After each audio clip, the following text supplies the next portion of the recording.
عقیدت سے محبت سے درود پاک پڑھیں۔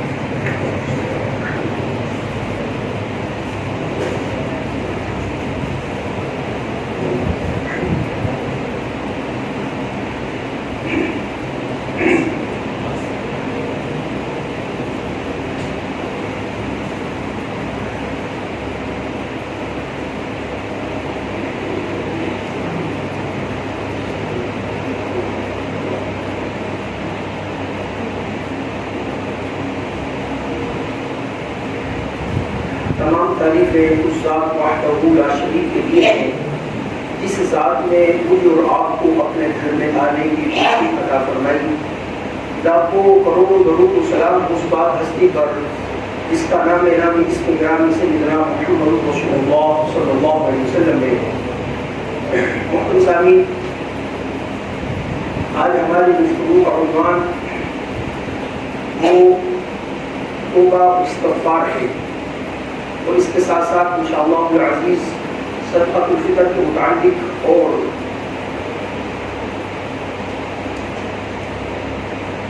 روزے کے فدیہ ہے اس کے متعلق کچھ عرض کرنی ہے۔ اللہ رب العزت سے دعا ہے کہ اللہ پاک مجھ کو حق اور سچ بیان کرنے کی توفیق عطا فرمائے۔ ہم سب جو قرآن و سنت کے مطابق سنے، اللہ پاک ہم سب کو اس پر عمل کرنے کی توفیق عطا فرمائے۔ میرے عزیز دوستو، انسان یہ خطا کار ہے، گناہ کار ہے، سیاہ کار ہے، بدکار ہے۔ انسان سے خطا گناہ قدم قدم پر ہوتے ہیں، تو انسان کو بھی قدم قدم پر اللہ سے معافی مانگنی چاہیے۔ کبھی بھی دل کے اندر یہ بات نہیں آنی چاہیے کہ مجھ سے تو دوبارہ گناہ ہو جائے گا، میں دوبارہ توبہ کروں گا، میں تو بار بار مجھ سے گناہ ہو سکتا ہے، میں تو انسان ہوں۔ اس بات میں کبھی بھی نہیں آنا چاہیے، یہ دھوکہ ہے۔ اس کی مثال آپ یہ سمجھیے کہ انسان کبھی بھی اس وجہ سے پانی پینے کو ترک نہیں کرتا کہ مجھے دوبارہ پیاس لگ جائے گی۔ پانی پیتا ہے، دل کے اندر یہ ارادہ ہوتا ہے کہ اگر دوبارہ پیاس لگی تو دوبارہ پانی پی لیں گے۔ کبھی بھی انسان اس وجہ سے کھانا ترک نہیں کرتا کہ میں نے اگر کھانا کھا لیا تو دوبارہ بھوک لگ جائے گی۔ کبھی بھی انسان اپنے کپڑے اس وجہ سے تبدیل کرنا نہیں ترک کرتا کہ یہ تو گندگی گندے ہو جائیں گے۔ انسان سوچتا کوئی مسئلہ نہیں، پیاس لگے گی دوبارہ پانی پی لیں گے، بھوک لگے گی دوبارہ کھا لیں گے، کپڑے گندے ہوئے دوبارہ تبدیل کر لیں گے۔ جب یہ کام دوبارہ ہو سکتے ہیں، اگر اللہ نہ کرے ہم سے گناہ ہو جاتے ہیں تو ہم اللہ سے توبہ کریں، ٹوٹ جاتی ہے تو دوبارہ توبہ نہیں ہو سکتی، دوبارہ توبہ ہو سکتی ہے اور ہوتی ہے۔ اللہ رب العزت بار بار معاف فرماتے ہیں۔ انسان جس وقت بار بار اللہ رب العزت کی طرف رجوع کرتا ہے، توبہ کرتا ہے، اللہ پاک اس سے بہت زیادہ خوش ہوتے ہیں۔ یہی ہے، انسان سے گناہ ہو جائے تو انسان اپنے آپ کو سر تسلیم خم کرے۔ گناہ ہونے کے بعد کبھی بھی وہ کیل و کال شروع نہ کرے۔ یہی تعلیم ہے ہمیں سیدنا آدم علیہ السلام کی، یہی تعلیم دی ہے ہمیں سرکار دو عالم صلی اللہ علیہ وسلم نے۔ انسان اور شیطان کے درمیان یہی فرق ہے۔ انسان کہتا ہے مجھ سے گناہ ہو گیا، وہ اللہ کے سامنے کیا کہتا ہے؟ ربنا ظلمنا، اے ربا، اے اللہ، میں نے اپنے نفس پر، اپنی جان پر ظلم کیا، وَإِن لَّمْ تَغْفِرْ لَنَا وَتَرْحَمْنَا لَنَكُونَنَّ مِنَ الْخَاسِرِينَ۔ اے باری تعالیٰ، آپ ہی کی ذات ہے جس سے میں گناہوں کی معافی مانگتا ہوں، آپ ہی کی ذات ہے جو میرے گناہوں کو معاف کر سکتی ہے۔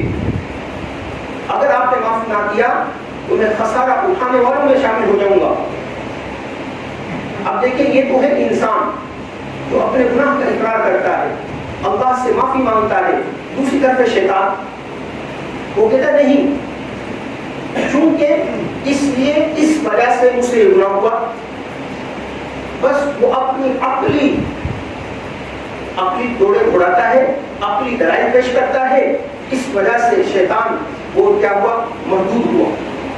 تو لہذا شیطان انسان کے دل کے اندر بھی یہ وسوسہ ڈالتا ہے کہ نہیں، تم سے یہ غلطی نہیں ہوئی، بلکہ اس کا تم کیل و کال شروع کرو۔ اور اللہ رب العزت کو ایسا انسان قطعاً جو ہے وہ پسند نہیں ہے کہ جو گناہ بھی کرے اور جو ہے نا جری بھی ہو، بہادر بھی ہو گناہ کرنا۔ ایسا اللہ رب العزت کو قطعاً کوئی بھی انسان جو ہے نا پسند نہیں ہے۔ ہاں، اللہ کو ایسا انسان پسند ہے، گناہ کرتا ہے، گناہ ہو جاتا ہے، پھر اللہ رب العزت کی طرف رجوع کرتا ہے، توبہ کرتا ہے۔ اس لیے فرمایا التائب من الذنب کمن لا ذنب له، گناہوں سے معافی مانگنے والا شخص ایسا ہے گویا اس نے گناہ کیا ہی نہیں۔ اس لیے میرے عزیز دوستو، رمضان مبارک کا مہینہ، یہ جو آخری عشرہ بالکل تقریباً رمضان کے پہلے 2 عشرے مکمل ہو چکے، آخری بھی ہاف ہو چکا ہے، تو یہ بس جہنم سے چھٹکارے نجات کا عشرہ ہے۔ اس میں ہم اللہ رب العزت سے معافی مانگے، اللہ رب العزت سے اپنے گناہوں کی معافی مانگے کہ ہمیں اس طرح یا اللہ آپ نے اپنا مہمان ہمیں عطا کیا، ہم نے صحیح معنی میں اس کی قدر نہیں کی۔ جن چیزوں سے آپ نے، آپ کے رسول صلی اللہ علیہ وسلم نے رمضان المبارک کے اندر منع ہونے کا حکم دیا، ہم اس سے نہیں رکے۔ اس پر اللہ رب العزت سے میرے عزیز دوستو توبہ کرنا، معافی مانگنا یہ ضروری ہے۔ لیکن یہ کیوں ضروری ہے؟ اس لیے ضروری ہے نہ جانے کہ اگلا رمضان کس کو نصیب ہوتا ہے، کس کو نہیں ہوتا۔ علماء نے ایک واقعہ لکھا ہے، ایک نوجوان تھا، اللہ اکبر، بس اللہ رب العزت سے ہر وقت انسان کو ڈرنا چاہیے اور اللہ رب العزت کی طرف توبہ کرتے ہوئے رجوع کرنا چاہیے۔ کبھی بھی کسی بھی نوجوان کو اپنی جوانی پر گھمنڈ نہیں ہونا چاہیے۔ میں تو ابھی جوان ہوں، قوت ہے، طاقت ہے، ابھی تو میں نے شادی کرنی ہے، بچے ہوں گے، بوڑھا ہوں گا، پھر کیا کرتے ہی میرا نمبر لگے گا اور موت آئے گی۔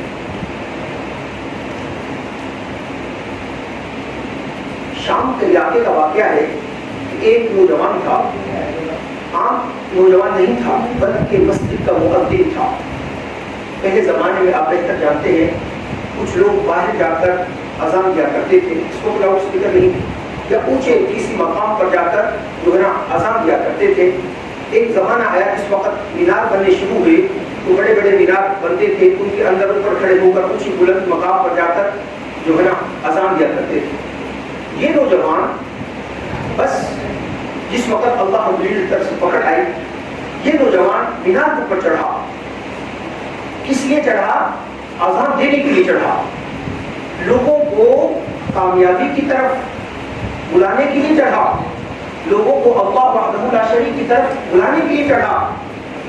ساتھ میں گھر تھا ایک عیسائی کا، وہاں پر یہ نظر پڑی جس کے متعلق پیارے حبیب صلی اللہ علیہ وسلم کا ارشاد فرمایا، یہ نظر شیطان کے تیروں میں سے ایک تیر ہے، جس چیز پر پڑتی ہے اس کا عکس دل کے اندر لے لیتی ہے۔ ہم کہتے ہیں کیا ہوا؟ اللہ کی خوبصورت مخلوقات اور جو ہے نا یہ خوبصورت عورتوں کو ہم نے دیکھا، کیا ہو گیا؟ سب کچھ یہی ہے، یہیں سے گناہ شروع ہوتے ہیں۔ میرے عزیز دوستو، سورۃ نور کے اندر اللہ رب العزت یہی بات ارشاد فرمایا، قل للمؤمنین یغضوا من ابصارہم، اگر کوئی ایمان والا ہے نا، اس کے لیے حکم ہے کہ بھائی ایمان والوں اپنی آنکھوں کو نیچا کر لو۔ ہاں، جو ایمان والے نہیں ان کے لیے حکم نہیں۔ اس لیے اللہ پاک نے پہلے قید فرمائی لگا دی، قل فرما دیجیے پیارے حبیب صلی اللہ علیہ وسلم، المؤمنون ان سے، ایمان والوں سے، یغضوا من ابصارہم، اپنی آنکھوں کو نیچے جھکا لو۔ آگے فرمایا، قل فرما دیجیے پیارے حبیب صلی اللہ علیہ وسلم، المؤمنات، ایمان والیوں کو، یغضضن من ابصارہن، اپنی آنکھوں کو نیچے جھکا لیں، حیا کی وجہ سے، شرم کی وجہ سے۔ بس آپ تو زمانہ بس دل خون کے آنسو ہوتا ہے وہ خدا. اور المیہ اس بات پر ہے کہ میرا معاشرہ اس گناہ کو گناہ ہی نہیں سمجھ رہا. المیہ اس بات پر ہے, میں پھر عرض کر رہا ہوں کہ بے حیائی کو, بے پردگی کو, ٹوریانی کو, فحاشی کو اس میرا معاشرہ گناہ ہی نہیں سمجھ رہا. اس لیے ہماری مائیں بہن بیٹیاں جس وقت نیم ہولیاں ہو کر نکلتی ہیں, کسی بھی نہ آپ کے جو ہے نا کان پر چون رینگتی ہے, نہ بڑا بھائی جو ہے نا ٹس سے مس ہوتا ہے, اور نہ ہی شوہر. بس آپ کو مجھے ملنے کو سننے کو یہ بات ملی, ساتھیوں نے کچھ نے بتایا کہ اب تو مطالبہ کیا جاتا ہے شوہر کی طرف سے کہ آپ نے پردے میں فنکشن پر نہیں جانا, میری بےزتی ہو جائے گی. اتنا حقائق ہے, شاید برے بھی لگے, ظاہر سی بات کہ حق بات بری لگتی ہے. کیا کہتے ہیں کہ آپ نے پردے میں جو ہے پارٹی میں نہیں جانا, فنکشن میں نہیں جانا, ورنہ میری انسلٹ ہو جائے گی. اللہ حفیظ کیسا دیوس انسان ہے کہ اپنی منقوحہ کو, بیوی کو جو اس کے لیے حلال ہے, دوسروں کے لیے وہ جو ہے نا عیاں کرتا ہے. اللہ حفیظ. تو خیر میں یہ بات بیان کر رہا تھا کہ وہ مؤذن مینار پر چڑھا, ساتھ میں نظر پڑی, یہ نظر پڑی عورت پر عاشق ہو گیا, بچی پر, نوجوان کو, لڑکی پر عاشق ہو گیا. محبت کا پیغام بھیجا. اس نوجوان نے, لڑکی نے کہا کہ اسلام کو ترک کرو, عیسائیت میں داخل ہو جاؤ, تم سے شادی کرتی ہوں. اندازہ لگائیں وہ نوجوان اس بات پر تیار ہو گیا کہ میں اسلام ترک کرتا ہوں, عیسائیت میں داخل ہوتا ہوں, لیکن تم سے محبت کرتا ہوں, تم سے شادی کروں گا. آگے علماء نے کیا لکھا ہے بات, فرمایا ادھر اس نے یہ ارادہ کیا, چند دنوں بعد وہ دوبارہ مسجد پر چڑھا, کسی وجہ سے پاؤں پھسلا, نیچے آ کر پڑا, وہیں پر مر گیا. یہ نوجوان تھا, اس کے دل و دماغ کے اندر کیا پلان تھے یہ بہتر جانتا ہے, کتنی لمبی زندگی ملے گی, دوبارہ توبہ کر لیں گے وغیرہ وغیرہ. میرے عزیز دوستو, اس لیے کسی کا کوئی پتہ نہیں. آج تو نوجوانوں کی بھی اموات کثرت سے ہو رہی ہیں, نوجوانوں کے اموات بھی کثرت سے ہو رہی ہے. لہذا یہ توبہ ہر ایک کے لیے ضروری ہے اور ہر وقت ضروری ہے. اور پیارے حبیب صلی اللہ علیہ وسلم تو ایک ایک مجلس کے اندر 70 مرتبہ, دوسری روایت کے اندر 100 مرتبہ اللہ العزت سے معافی مانگتے تھے. اللہ کے نبی صلی اللہ علیہ وسلم تو معصوم عن الخطا تھے, پھر کیوں مانگتے تھے؟ امت کی تعلیم کے لیے. جب محمد صلی اللہ علیہ وسلم جو معصوم عن الخطا ہیں, گناہوں سے پاک ہیں, وہ ذات اللہ رب العزت سے 70 مرتبہ 100 مرتبہ دن کے اندر, ایک ایک مجلس کے اندر اللہ سے معافی مانگتی ہے. تو پھر میں جو گناہوں کا پتلا ہوں, جس کی سوچ بھی گناہوں میں مبتلا ہے, جس کے جوارح اور اعمال بھی گناہوں کے ساتھ لطفت ہیں, پھر اس حضرت انسان کو اللہ رب العزت سے کتنی زیادہ توبہ استغفار کرنا چاہیے. میرے عزیز دوستو, علماء نے بیان فرمایا ہے توبہ نصوحہ کے تحت کہ اس طرح نہیں ہونا چاہیے کہ انسان ہاتھ سے تو اس کی تسبیح چل رہی ہو, استغفر اللہ الذی لا الہ الا هو الحی القیوم واتوب الیہ, لیکن دل کے اندر وہی داعیہ ہو ابھی فلانے کے مال پر ڈاکہ ڈالنا ہے, ابھی سود فلانے سے بھی وصول کرنا ہے, ابھی جو بہنوں کی وراثت ہے اس کو بھی کسی طریقے سے غصب کرنا ہے. بہت بہترین اور شاطر قسم کا تیز ترار چرب لسان وکیل بھی کرنا ہے, جس کی وجہ سے ٹوٹل مال پر میرا حق بن جائے. یہ انسان اللہ کو دھوکہ نہیں دیتا, اپنے آپ کو دھوکہ دے رہا ہے. ایسی توبہ کی اللہ کو ضرورت نہیں. توبہ کے لیے شرط ہے, بنیادی شرط کیا ہے؟ سب سے پہلے کہ وہ گناہ سے باز آ جائے, گناہ کو ترک کر دے جس گناہ میں اندر انسان مبتلا ہے. اس کے بعد جو گناہ انسان نے کیے ہیں ان پر نادم ہو, شرمندگی انسان کے دل کے اندر ہو, اللہ سے معافی مانگے کہ باری تعالیٰ آپ کے کتنے احسانات ہیں میرے اوپر, میں نے آپ کے حکموں کی عدولی کی. نمبر 3 یہ ہے کہ وہ عزم کرے, عزم مصمم کرے, پکا ارادہ کرے, کہ, کہ دوبارہ کبھی بھی اس گناہ کو نہیں کروں گا. اس کے بعد کچھ حقوق ہیں جو حقوق اللہ کے ساتھ وابستہ ہیں، کچھ حقوق ہیں جو انسانوں کے حقوق انسان کے اوپر ہیں۔ اگر حقوق اللہ ہے، مثال کے طور پر ایک انسان نے وقت کی سچی توبہ کرنے کا ارادہ کر لیا، لیکن اس کے ذمہ کیا ہے؟ بہت ساری نمازیں ہیں، یا اس کے ذمہ کیا ہے؟ حج فرض تھا۔ اسی طرح اس کے ذمہ پچھلے زندگی میں 10 15 20 سال کی زکات فرض تھی۔ اب پہلے اللہ سے توبہ بھی مانگے، توبہ بھی کرے، معافی بھی مانگے، اس کے ساتھ ساتھ پہلے جو نمازیں قضا ہو چکی ہیں ان کی قضا بھی شروع کرے۔ ڈیلی کے اعتبار سے آسانی کے ساتھ ہر نماز کے ساتھ جتنی ہو سکتی ہے آسانی کے ساتھ 1 دن کی قضا ہر نماز کے ساتھ، یا 2 دن کی قضا، یا 3 دن کی قضا، جتنی استطاعت کے ساتھ ہو سکتی ہے یہ قضا شروع کرے۔ حج جو اس کے اوپر لازم تھا، فرض تھا، وہ ادا کرے۔ زکات جتنے سالوں کی اس کے اوپر لازم ہے وہ ادا کرے۔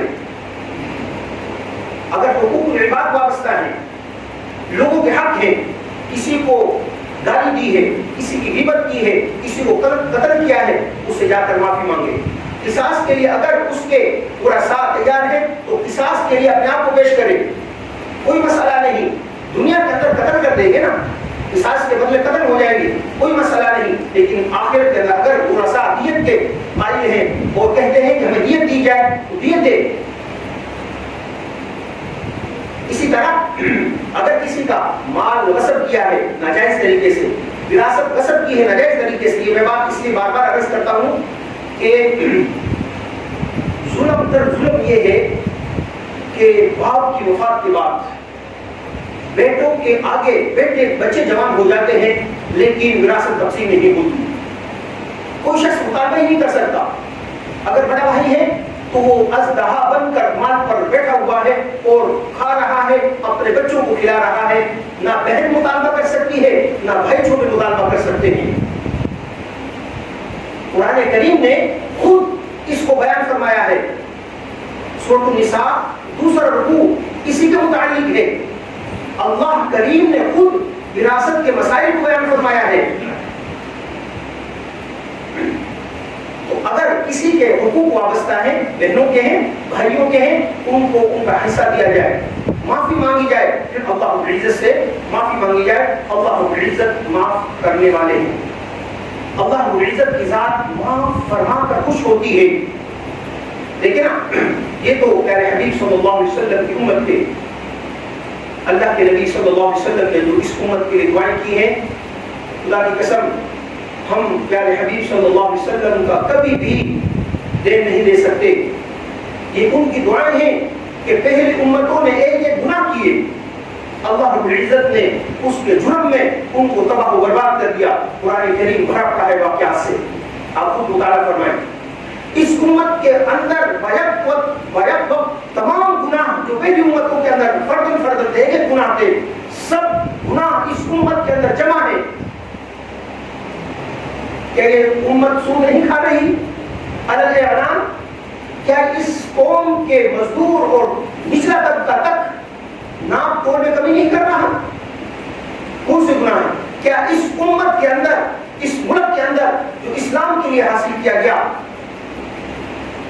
جو قرآن و سنت کے نفاذ کے لیے حاصل کیا گیا، کیا اس ملک کے اندر ایسے لوگ پیدا نہیں ہوں گے جو یہ کہتے ہیں کہ ہمارے آزادی دی جائے، ہم مرد سے شادی کریں، عورتوں سے شادی کریں؟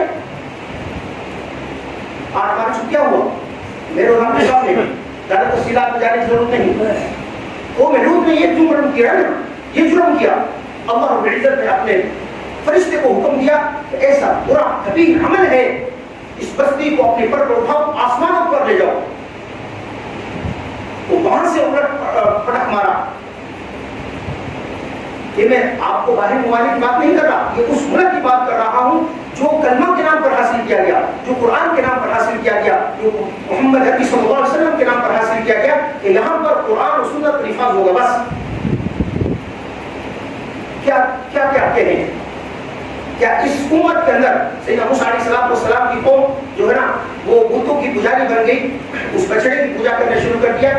کیا یہاں پر غیر اللہ کی الگ اعلان پوجا نہیں ہو رہی؟ جو خدا وحدہ الرحمن کی پوجا کرتے ہیں، مساجد بناتے ہیں، ان کی مسجدوں کو تو شہید کر دیا جاتا ہے، بس الامان الحفیظ. میرے عزیز دوستو، اس لیے یہ پیارے حبیب صلی اللہ علیہ وسلم کی دعاؤں کا صدقہ ہے کہ میں اور آپ اس روئے زمین پر چل رہے ہیں. اس محمد عربی صلی اللہ علیہ وسلم کو ہمیشہ ہی اپنی دعاؤں میں یاد رکھنا چاہیے. وہ ہماری دعاؤں کا محتاج نہیں، ہم محتاج ہیں. میرے عزیز دوستو، پہلی امتوں میں سیدنا سعد رضی اللہ تعالیٰ عنہ بیان کرتے ہیں، متفق علیہ روایت ہے بخاری مسلم کی. ایک بنی اسرائیل کا واقعہ ہے. ایک بہت بڑا ظالم تھا، جابر تھا، قاتل تھا. مشہور واقعہ ہے، بخاری مسلم کے اندر روایت موجود ہے کہ اس نے 99 افراد کو قتل کر دیا، 99 افراد کو قتل کر دیا. اس کے بعد ایک اور پادری کے پاس گیا کہ جی میری معافی ہے، ان کا نہیں، معافی نہیں کی. اس نے اس کا بھی کام تمام کر دیا. سو پورے ہو گئے. اس کے بعد کسی اس محلے کے لوگوں نے کہا کہ بھائی آپ فلانے مقام پر جاؤ، وہاں پر اللہ والے ہیں، وہ آپ کو جو ہے نا بتلا دیں گے، انشاءاللہ آپ کی توبہ قبول ہو جائے گی. اب یہ شخص چلتا ہے یہاں سے. اللہ کا نظام دیکھیں، اللہ رب العزت انسانوں کو بخشنے پر ہیں، بالخصوص اس امت کو جو ہے نا معاف کرنے پر ہیں، لیکن یہ امت کے افراد ہی تیار نہیں اپنی معافی کروانے کے لیے.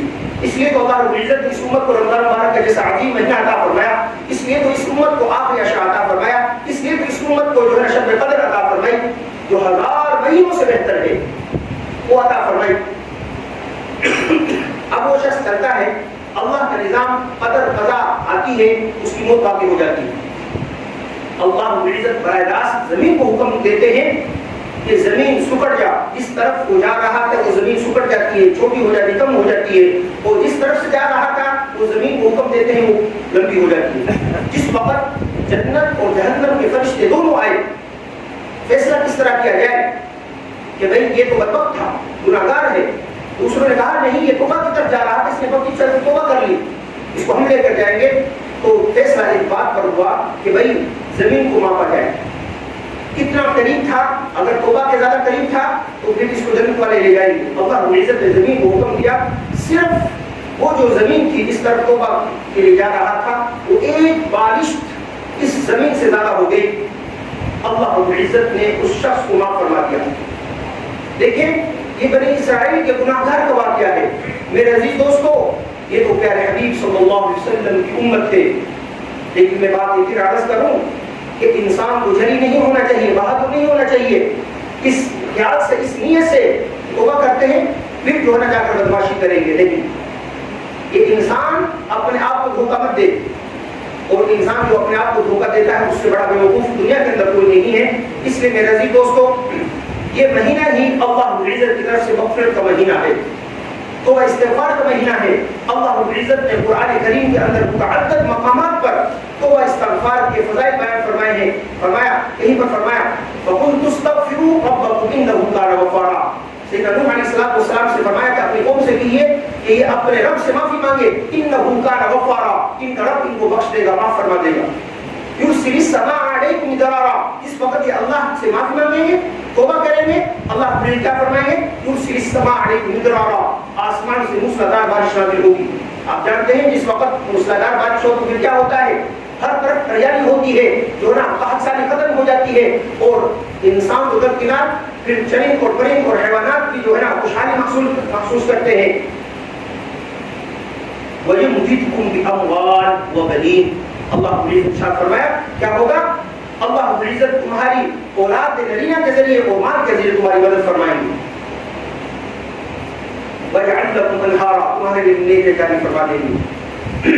میرے عزیز دوستو، اسی طرح سیدنا ہود علیہ السلام نے بھی یہی فرمایا کہ میں تمہارے لیے اللہ رب العزت سے معافی طلب کرتا ہوں، اللہ رب العزت تمہیں معاف فرما دیں گے، اور اس کے ذریعے سے اللہ رب العزت تمہیں دنیا آخرت کامیابی عطا فرمائیں گے.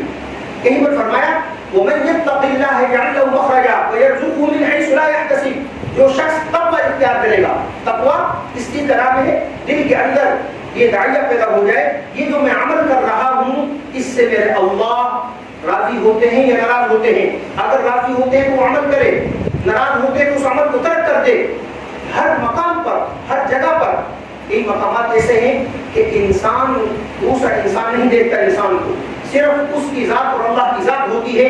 دل کے اندر اس کو معلوم ہوتا ہے کہ اس میری خیانت سے صرف میرا اللہ ہی واقف ہے، دوسرے کوئی انسان واقف نہیں، تو اللہ کے ڈر اور خوف سے اس عمل کو ترک کر دیتا ہے، تب اس چیز کا نام ہے فرمایا جو شخص تقوی اختیار کرے گا وَيَرْزُقْهُ مِنْ حَيْثُ لَا يَحْتَسِبُ، اللہ رب العزت اس کو ایسی جگہ سے رزق عطا فرمائیں گے جہاں سے اس کو وہم گمان بھی نہیں ہوگا۔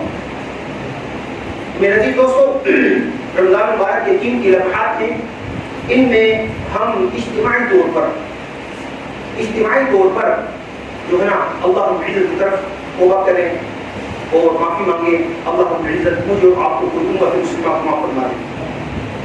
میں نے جس طرح کہ عرض کیا، حالات بڑے حساس ہیں، حالات بڑے حساس چل رہے ہیں، باہر جائے نا تو اس طرح محسوس ہوتا ہے کہ شاید رمضان ہی نہیں ہے، سریعام کھا پی رہے ہیں، سریعام بازاروں کے اندر کھا پی رہے ہیں، ہوٹل چڑھ رہے ہیں، کوئی پوچھنے والا نہیں۔ تو اللہ رب العزت کے جو ہے نا عذابات کو ہم اپنے عمل کے ذریعے سے دعوت دے رہے ہیں۔ یہ مبارک مہینہ میں نے عرض کر دیا کہ شاید دوبارہ ہمیں نصیب نہ ہو۔ کتنے رشتے دار تھے، کتنے ہمارے نوازی تھے جو پچھلے سال ہمارے ساتھ جو ہے رمضان کے اندر موجود تھے، آج وہ قبروں کے اندر ہیں۔ کیا پتا ہمارا بھی نمبر لگ چکا ہو اور ہم بھی نہ ہو، دوبارہ موقع نہیں ملے گا۔ میرے عزیز دوستو، اس لیے اجتماعی طور پر توبہ کی ضرورت ہے۔ صدقۃ الفطر، یہ اس کا ادا کرنا ہر مسلمان عاقل بالغ پر اور بچوں پر جو ہے نا وہ ضروری ہے۔ عاقل اور بالغ کو خود ادا کریں گے، باقی جو بچے اور ملازمین ہیں یعنی جو اس وقت جو غلام تھے ان کی طرف سے ان کے مالک صاحبان ادا کریں گے۔ صدقہ فطر ادا کرنا یہ ضروری ہے۔ علماء حنفیہ فرماتے ہیں کہ اگر تو کوئی شخص جو ہے نا صاحب نصاب ہے اس کو اوپر صدقہ فطر واجب ہے، لیکن باقی تمام فقہاء کرام فرماتے ہیں جس کے پاس 24 گھنٹے کا کھانے پینے کا بندوبست، رہنے کا سہنے کا اور جو ہے نا سامان ہے نا 24 گھنٹے کا کھانے پینے کا، اس ہر شخص کے اوپر صدقہ فطر واجب ہے۔ اب صدقہ فطر کی مقدار کیا ہے؟ 4 چیزوں سے صدقہ فطر ادا کیا جا سکتا ہے: گندم سے، جو سے، کشمش سے اور کھجوروں سے۔ جو، کشمش اور کھجور اعلیٰ ادنا تمام کی تمام یہ تقریباً 1 سا، اس وقت جو پیمانہ تھا آج کے اوزان کے مطابق تقریباً 3.5 سیر۔ 3.5 سیر آپ حضرات بہتر جانتے ہیں کہ آج کے کلو سے سیر شاید بڑا تھا سیر، تو 3.5 سیر جو ہے نا وہ کیا ہے؟ جو سے اور کشمش سے اور کھجور سے آپ نے ادا کرنا ہے۔ میں نے ایک عالم کا بیان سنا، وہ فرمانے لگے کہ پیارے حبیب صلی اللہ علیہ وسلم جو ہے نا کشمش سے صدقۃ الفطر ادا کیا کرتے تھے۔ میں نے خود نہیں پڑھا، سنا ہے، اس لیے میں نے پہلی بات بیان کر دی کہ فرمایا کہ کشمش سے پیارے حبیب صلی اللہ علیہ وسلم صدقۃ الفطر ادا کیا کرتے تھے، تو لہذا ایک مرتبہ ادا کرنا ہے، ایک میں ادا کرنا ہے، دینا کن کو ہے؟ غرباء کو، فقراء کو، مساکین کو۔ تو لہذا کوشش کی جائے، اللہ رب العزت نے ہمیں مال دے رکھا ہے، 3.5 سیر جتنی قیمت بنتی ہے کشمش کی، آپ وہ قیمت غرباء، فقراء، مساکین کو دے دیں۔ اسی طرح جو ہے اور کھجوریں ہیں اعلیٰ ادنا، رتی قسم کی کھجوریں بھی ہوتی ہیں اور رجا قسم کی کھجوریں بھی ہوتی ہیں، جن کو اللہ رب العزت نے توفیق دے رکھی ہے۔ چوتھی چیز ہے گندم۔ یہاں پر گندم میں ہاف سا، نصف سا، آدھا سا، وہ تقریباً 1.25 سیر بنتا ہے۔ آپ گندم یا اس کا آٹا دیں تو وہ کیا ہوگا؟ اس کی جو بھی قیمت بنتی ہے، بعد علماء نے 300 مقرر کی ہے، بعد میں 350، بعد میں 250۔ تو احتیاطاً میں آپ سے عرض کرتا ہوں کہ آپ اگر گندم سے دینا چاہیں تو کیا دیں؟ 300 روپے کے حساب سے آپ دے دیں اور فقراء کو دے دیں عید الفطر۔ ویسے تو صدقہ فطر کیا ہے؟ عید کی نماز پڑھنے سے پہلے ادا کرنا ہوتا ہے، لیکن ظاہر غرباء کو دینا، فقراء کو دینا ہے۔ اگر ابھی ہم نکال دیں گے، نکالنا تو ہے، ابھی نکال دیں گے تو غرباء فقراء اپنی ضروریات زندگی پوری کر لیں گے۔ اسی طرح وہ شخص جو روزہ رکھنے پر قادر نہیں، جو ہٹا کٹا اس کی بات نہیں ہو رہی، جو ایسا بیمار، صحیح شرعی اطباء، ڈاکٹر اور حکماء یہ کہتے ہیں کہ اس کی ایسی بیماری ہے کہ اس کو موت تک شفا نہیں ملے گی، اب یہ بھی ہر دن کے روزے کے بدلے صدقہ صوم دے گا۔ اس کی بھی مقدار یہی 4 چیزیں ہیں، جتنی استطاعت ہے اس حساب سے وہ دے دے۔ یہ کچھ چند ضروری مسائل تھے. انشاءاللہ العزیز باقی تفصیلات آپ جو ہے نا وقتاً فوقتاً پوچھتے رہیں. اللہ رب العزت سے دعا ہے کہ اللہ پاک مجھے اور آپ کو پکی سچی توبہ کرنے کی توفیق عطا فرمائے. اللہ پاک ہم سب کی کامل بخشش کامل مغفرت فرمائے. آمین. وما علینا الا البلاغ.